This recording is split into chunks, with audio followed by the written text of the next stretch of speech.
Most people do not stay broke because they never learn how to invest. They stay broke because every new dollar arrives in their life without a chain of command. That is the part almost nobody wants to hear. They think wealth is built by finding the hottest stock, the cleverest ETF, the perfect entry point, the next great technology story. That is the entertaining version. The profitable version is uglier. Wealth is mostly built by putting each dollar in the right place in the right order before excitement ever gets a vote. If you get the order wrong, a great investment plan can still lose to a bad leak. A man can be buying index funds every month and still be going backward if a credit card company is eating him alive at 22%. A woman can be researching dividend funds every weekend and still be making a foolish decision if she is ignoring a full employer match. A couple can be proud of their brokerage account while the IRS quietly takes a larger slice than it needed to year after year, simply because they skipped better tax shelters first. That is why I care about sequence. When people ask me what to invest in, they are usually asking the wrong question. The better question is this: what is the highest order use of the next dollar that enters my life? That is how rational capital behaves. Not emotionally, not socially, not by trend, by order. The first mechanism is the leak rule. Before a dollar goes out to earn, it has to stop a dollar from bleeding. This is where most people try to skip the line. They get excited about markets while carrying debt that is compounding against them faster than their portfolio is compounding for them. That is not investing. That is performance theater. If your credit card is charging 22%, you are not in a position to feel clever about an 8% index fund return. The card is beating you brutally. Quietly, mathematically, people want to argue with this because debt payoff is boring and the market feels productive. I understand the emotion. I do not respect the arithmetic behind it. A guaranteed 22% savings from killing high-interest debt is superior to almost any realistic after-tax investment return available to an ordinary person. It is cleaner, it is safer, it is immediate. There is no volatility in it. There is no press release to wait for. There is no analyst upgrade required. The return begins the second the balance dies. So the first order of wealth building is not glory, it is leak control. That is why I say the first job of a new dollar is often not to make money. It is to stop losing money. Most people hate that because it sounds like discipline and not ambition. Good. Most wealth is built by discipline wearing ambition. Close. The second mechanism is the shock absorber. Before you try to build a compounding machine, you need enough cash to stop life from knocking you off the road every time it sneezes. That is what an emergency reserve really is. It is not just money for broken transmissions and dental bills. It is continuity capital. Continuity matters more than almost any return assumption. If one emergency forces you to sell investments at the wrong time, or throw new debt onto a high-interest card, or stop contributing for 6 months, the damage is bigger than the bill itself. The bill is just the visible wound. The real wound is broken momentum. That is why I do not treat an emergency fund as dead money. I treat it as a strategic firewall. People who have no cash buffer are always one bad week away from becoming short-term thinkers, and short-term thinking is where compounding goes to die. If I were ordering the first dollars of a financial life, I would want that firewall in place quickly. Not because cash is a wonderful investment, because fragility is a terrible one. The third mechanism is the gift gate. This is where human beings reveal how irrational they can be. An employer offers a match on retirement contributions, and people still hesitate as if there is a profound debate to be had. There is not if somebody says, put in $1 and I will immediately add 50 cents or $1. And you walk away from that, you are not being cautious. You are refusing a contractual gift. This is one of the few places in finance where the return is not theoretical. It is immediate. It is visible. It is signed by your employer and sitting in the benefits packet most people never read carefully. Now I will say something precise, because precision matters. The match does not mean ignore all debt forever and stuff every available dollar into the plan. It means you grab the match first, because even a dangerous debt balance usually cannot beat a 50% or 100% instant gain. Then you go back to killing the toxic debt. You do not confuse the gift gate with the entire mission. You just make sure you walk through it. This is what I mean by order, not ideology, not all debt first, not all investing first. Sequence, enough to get the gift. Then back to the leak. That is intelligent capital allocation. The fourth mechanism is the tax fortress. This is the part the crowd underestimates because taxes do not feel dramatic in the moment. They feel small, annual, procedural. That is exactly why they are so dangerous. They are a slow siphon. And slow siphons kill giant fortunes just as effectively as spectacular bad bets. Once the emergency buffer exists, once the ugliest debt is dead, once the employer gift is captured, the next question becomes simple. Where can my dollars hide from unnecessary taxation the longest and the best? That is where retirement accounts stop being boring and start being powerful. People think an ARA or a 401k is just another place to invest wrong. It is a different legal and tax environment for the same money that matters a dollar compounding inside a tax. A shelter is not the same as a dollar compounding in the bin while the government takes a bite every time. Dividends appear or capital gains get realized. The bite looks small early. All compounding damage looks small early. That is what makes it lethal. When you choose the wrong container, you can make fine decisions inside a bad structure and still lose tens or hundreds of thousands of dollars to drag over time. That is not a market problem. That is an order problem. And here is where I become even more opinionated. For many people, the IRA deserves attention before loading more into a mediocre employer plan beyond the match. Why control costs choice? Too many employer plans are stuffed with expensive funds, narrow menus, and mediocre options dressed up as benefits. The IRA often gives you cleaner tools, cheaper tools, and more freedom to act like an owner instead of a captive customer.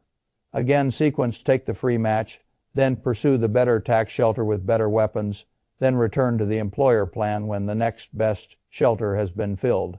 That is how smart money moves. The fifth mechanism is the triple shield account. If you qualify for a health savings account and you ignore it, you may be walking past one of the strongest legal tax structures available to an ordinary worker. I like simple advantages. The HSA is not simple because it is small.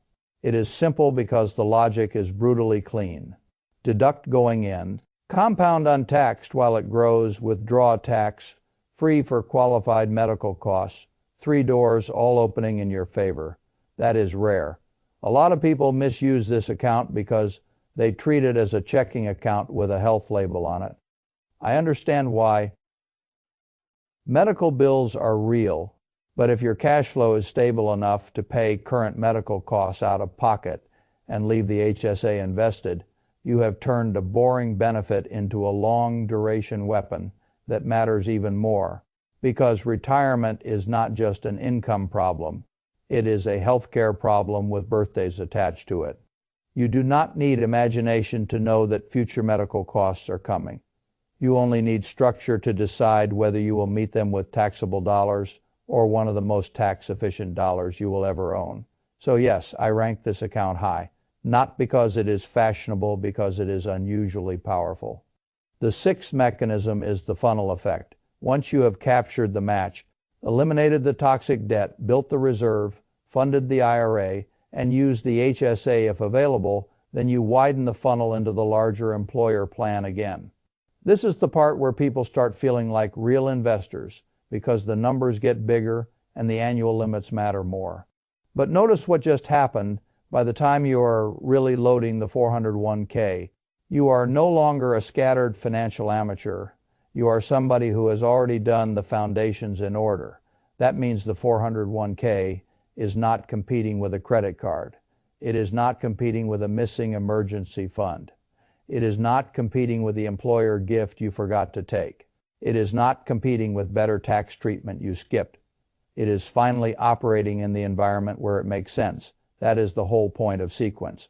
A good vehicle in the wrong place in line becomes a mediocre decision. A decent vehicle in the right place in line becomes powerful. Now, let us talk about the part everybody wants to start with, the taxable account. This is where the crowd wants to begin because it feels like freedom, unlimited contributions, no employer gatekeepers, no retirement, age rules, no bureaucratic wrappers, stocks, ETFs, crypto options, all the toys. I have no problem with taxable accounts.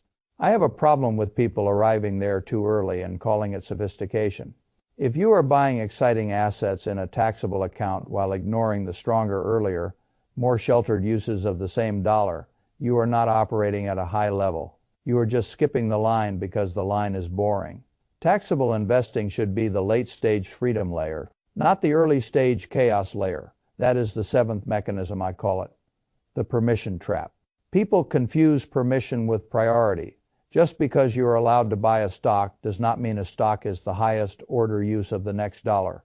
Just because you can fund a brokerage account does not mean the brokerage account is where that dollar belongs yet. This is where a lot of people sabotage themselves while feeling advanced. They have the legal permission to speculate, so they mistake that permission for strategy. A proper taxable account becomes incredibly useful later. It gives flexibility, it can fund early retirement bridges, it can fund down payments, it can sit outside retirement age restrictions, it can be passed with favorable treatment in some cases, it can do real work. But it comes after the stronger shelters have already been used properly. That is what intelligent order looks like. And if you want to speculate in taxable space, fine. But do it after the foundations are secured, not instead of them.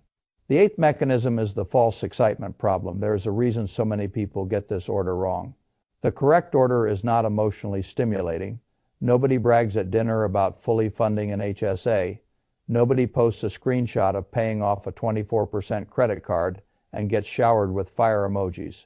Nobody builds a social media following by saying, I redirected my raise into a broad index fund inside a tax-efficient wrapper. The right order is boring, but boring is often just another word for compounding without interruption. People want wealth to feel like a series of bold decisions. Usually it feels like repeated obedience to a structure that looks too plain to be powerful. That is why very few people stick with it. They want stories. The sequence only offers arithmetic. I like arithmetic. Arithmetic has no ego. Arithmetic does not care what is trending. Arithmetic does not care how you feel about a meme stock. Arithmetic just compounds consequences. That is why the wrong order is so expensive. Not because every step is catastrophic in isolation, because every skipped step weakens the dollar before it ever reaches its best battlefield. Now, I want to make one more point because this is where many people still think I am too rigid. They say life is messy. Of course it is. They say budgets are imperfect. Of course they are. They say not everyone can max every account. Of course they cannot. This is not an argument for perfection. It is an argument for hierarchy. You do not need to do everything at once. You need to know what comes before what. If you only have enough to do 3 steps, do the first 3. If you only have enough to grab the match and kill the debt, do that. If you can only partially fund the IRA this year, fund it partially. If your HSA eligibility comes and goes, use it when available. This is not a purity contest. It is a capital command system. The person who knows the right order and advances imperfectly still beats the person who does exciting things in the wrong order for 10 years, by a lot. That's put as wealth is not 10 million, it is built by preventing leakage, capturing gifts, defending against taxes, and only then letting compounding do what compounding does best, slowly then all at once. So if you want the shortest version of the whole philosophy, here it is. First, create enough cash that life stops knocking you off the board. Second, murder the debt that compounds against you faster than assets can compound for you. Third, never walk past free employer money. Fourth, use the best tax shelters before you start performing sophistication in taxable accounts. Fifth, treat health accounts like hidden retirement weapons if you qualify. Sixth, return to the broader employer plan once the stronger earlier buckets are filled. Seventh, use the taxable account as the freedom layer after the foundations are already carrying real weight. And finally, never confuse what is exciting with what is highest order. Those are not the same thing. The smartest investors I know are not the ones constantly talking. They are the ones whose money has been given instructions so clear that very little talking is required. Every dollar that enters their life already knows where it goes next. That is not luck. That is not genius. That is order. And order is what turns income into capital instead of into noise.